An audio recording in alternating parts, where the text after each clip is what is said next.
As some of us know, Sweden was once a very, very important silver producer. Now we think of Mexico and South America as being primarily the sources of silver.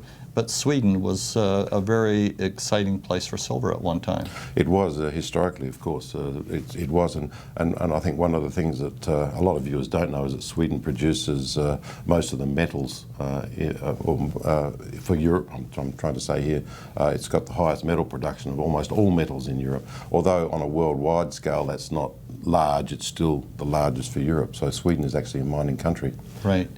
Now, one of your principal flagship properties, if you like, in Sweden is the Sala property. And I had the good fortune about this time last year to visit the site. A national historic mine, a wonderful visit for anybody touring Sweden. Now there's about 40,000 people go down into the old workings. And you're looking with modern exploration techniques at expanding that system, finding parallel bodies. Yes, of course. What's happening at Sala? Yeah, well, Sala, of course, is a tourist mine, so no exploration is going on directly at the tourist mine itself. But Sala was 200 million ounces of silver historically, and for anybody that ever goes to that part of the world, make sure you visit it, because it was all mined by fire, which is quite an unusual occurrence. In fact, there's a 13 metre in diameter main shaft that goes straight down to 320 metres in depth, all mined by fire, so quite an interesting place. Sala occurs within carbonate rocks, and of course carbonate rocks worldwide have been known to contain substantial silver deposits, and hence the environment itself is what really interested me rather than just Sala. Right. For example, the Navidad discovery in Argentina is in carbonate rocks, as is Fresnillo, the world's largest underground silver mine at the moment in Mexico. So Sala, of course, occurs in those carbonate rocks. It's an environment about 10 kilometres long by 5 wide, and we've been doing some serious work in that particular area over the last year with geological work, ground EM, rock chip sampling, old data compilations, etc. We've come up with what we consider to be a drill target. It's a parallel structure to Sala, a little bit to the west of it, and right at the moment we're into the drill permitting phase. So yes, hopefully in the next couple of months we'll be drilling there as well. Now, I've seen the drawings, the schematics for this. It looks like a very large geophysical anomaly that's fairly close to the old Sala mine that you're going to be drilling. Yes, well, in actual fact, the geophysical anomalies that you probably refer to are not real geophysical anomalies. One of the problems with EM, and we won't get too technical here, is that it actually picks up things like electrical cables, old steel pipelines, anything that will conduct is actually picked up by EM, so we have to be a little bit careful about how we interpret the results. Okay. But nevertheless, when you put the entire geological picture together, then you can find the targets, and that's what we're going to drill. Now, there's silver in the area, we know that.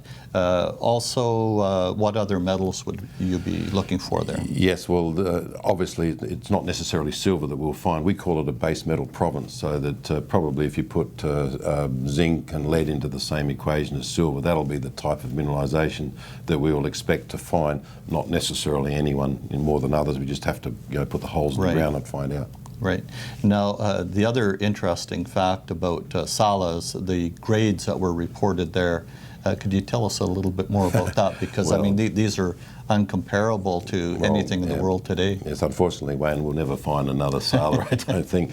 7 kilos per tonne of rock was actually mined out of Sala, which, when you think of being a 200 million ounce producer, that is quite unbelievable. I think the average grade over its entire mine life, don't quote me, but I think it was around 1.5 kilos, which is still phenomenal anyway. Fantastic. But yeah, 7 kilos per tonne of rock's almost unheard of these days, except in small tonnages. Right. Yeah, so quite an unbelievable grade. Right. And that mine operated for many hundreds of years. Yes, I think it was close to 400. Started in the 15th century and went right through to the early 19th. So yeah, quite a long time. Yeah. Now, also in Sweden, we should not forget that there's other projects there, the Tom Thibault, for example, that you're going to be doing more work at. You're already active in the area. Yes, so you're right. Sala occurs within the Bergslagen district of Sweden, a well-known old mineral district. In fact, it is important because, for example, Lundins have the big underground Zinkgruvan mine there, and also the operating Garpenberg mine by Boliden also occurs in the Bergslagen district. It also contains the world's oldest mining company, which started, I think, in 1300 sometime, which is called Falloon. It's a large copper porphyry. It only shut down about 10 years ago, so it operated for 800 odd years as a copper mine, all in the Bergslagen district. So when I went there, it was actually pretty open. So we staked some 15 exploration licenses covering not only Sala, of course, but a lot of other silver occurrences plus base metal occurrences. And Tomteboa, in actual fact, turned out to be one of the more interesting ones. After we flew airborne EM over the top of it, we came up with some anomalies adjacent to the old base metal mine, and I personally think they were really interesting drill targets. Yes. Right.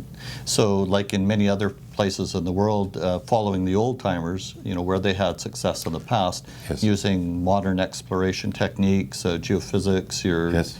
New understanding of structures and whatnot, gives yes. a whole new opportunity in that yes. area. Well, I think I can say for most geologists that you find more ore around old mines than you do trying to find a brand new virgin occurrence. So, yeah, we tend to focus a lot on old mining areas, and of course all of these are old mining areas. So I just think statistically it gives you a slightly better chance of finding some new mineralisation. Yes. Good.